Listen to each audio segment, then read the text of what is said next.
right, so we're going to be talking about another way to neutralize aggressive play, bangers so to speak, and that's going to be using the middle of the court to shrink the angles that our opponents have. So first of all though, and the most important thing is, make sure to hit that subscribe button because there's great podcasts on there. I don't know, kind of like my own, which is on there. There's also highlights, matches. There's a bunch of great stuff on Selkirk TV. So if I were you, I would click that subscribe button because I'm not crazy. I think you'd be crazy not to. Okay, so if you want to play against a banger and neutralize their aggression while they are up here and you are back here, which in other words means you're on defense at that particular point in time and they are on offense, which is pretty much solely determined by who is closer to the kitchen line, right? So they're up at that kitchen line, they're very close to it, and then you're back here, you're on defense. How do you neutralize them when they are already technically winning the rally and they're hitting it very hard and they're being very aggressive? Two things.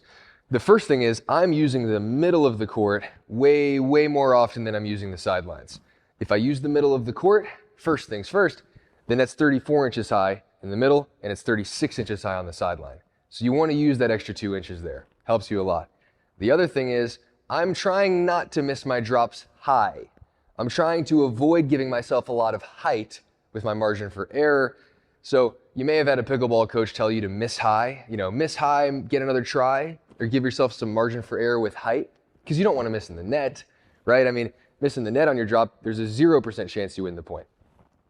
But if you miss high against somebody that's aggressive, a banger, I don't know, kind of like somebody like me, you miss high against me and I'm hitting the ball up here, you're probably not going to get another try.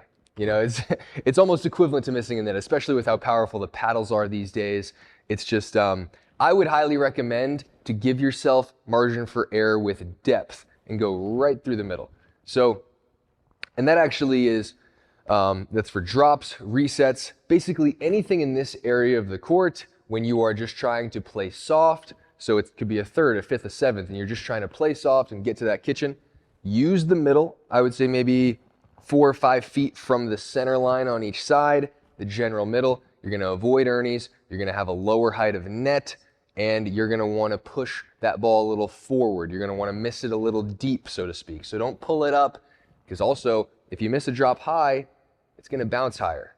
Instead, miss it a little deep, but keep it low. Keep it within a few feet of the net or 2 feet of the net. And then if it bounces or doesn't bounce at all or would be bouncing, 2 or 3 feet past that kitchen line, not a perfect drop, well, you'll be okay because they're making contact from down here as opposed to up here.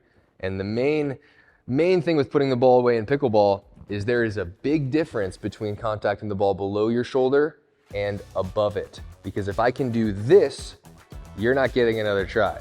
But if I'm doing this, I might spare you.